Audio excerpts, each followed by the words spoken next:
probably the biggest. Hey guys, I'm Nate, and today I am on my way to pick up the little man from school. Yep, this car can do it all.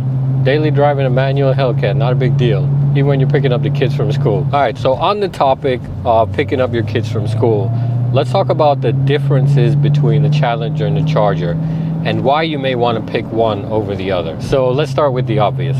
So first of all, Challenger's a 2-door, Charger's a 4-door. Which one would be better to get given your circumstances? I have thought about, okay, well, you know, what if I got like a Hellcat Charger or even a Trackhawk or something like that?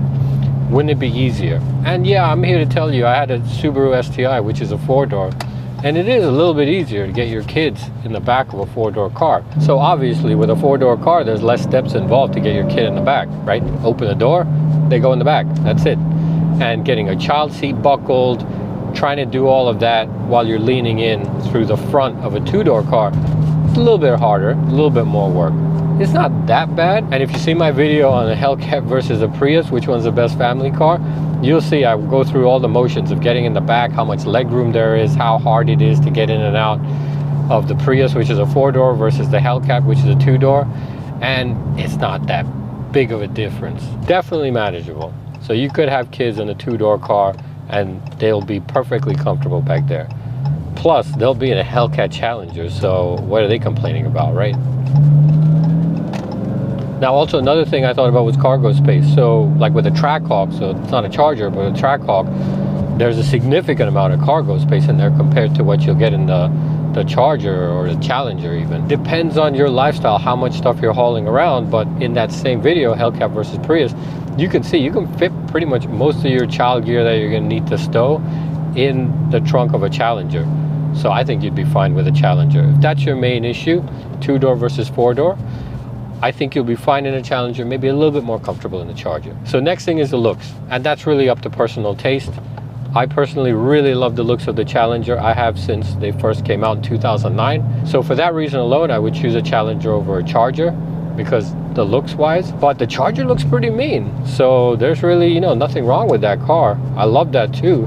And I did have a friend I met at a car show a while ago who one of the hidden perks of driving a Charger is, since police also drive a Charger, people would move out of the way if he was on the fast lane because they thought that he was a cop. They'd move out and slow down. So if you get a trip from driving around and people thinking that you're a cop, obviously you're gonna need to get a Charger, not the Challenger. Not many cops out there driving a Challenger. All right, this next one, not that big of a deal. So the top speed, at least when these cars first came out, was slightly faster than the Charger. And I think it had to do with aerodynamics, but the Charger was able to pull, I think, a straight 200 mile per hour top speed, and the Challenger was 199 miles per hour.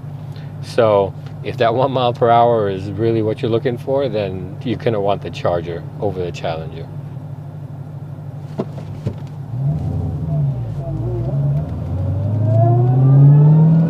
All right, so then probably the biggest difference between these two cars is you can only get the manual transmission if you get a Challenger. So Chargers, they never did the crash testing or the design for a manual transmission. Such a shame.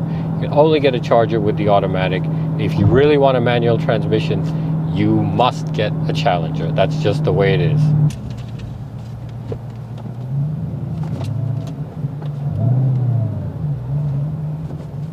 What's going on over there?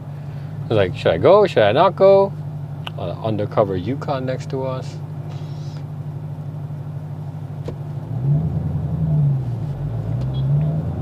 All right, so with all this said, honestly, you can't really go wrong with either of these cars.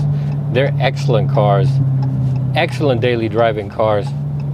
I would be totally happy if I was driving a Charger Hellcat, but my preference is slightly towards a Challenger from just a looks perspective, really. But if you got either of these cars, you're doing pretty all right. All right, guys, check out these next videos. Hope you enjoyed this real quick one, and I'll see you guys there. Thanks. Bye. I know your engine sounds like. Oh, so you knew I had already come to school before I came to the door? Yeah, because the supercharger. Oh, because of the supercharger? That's true.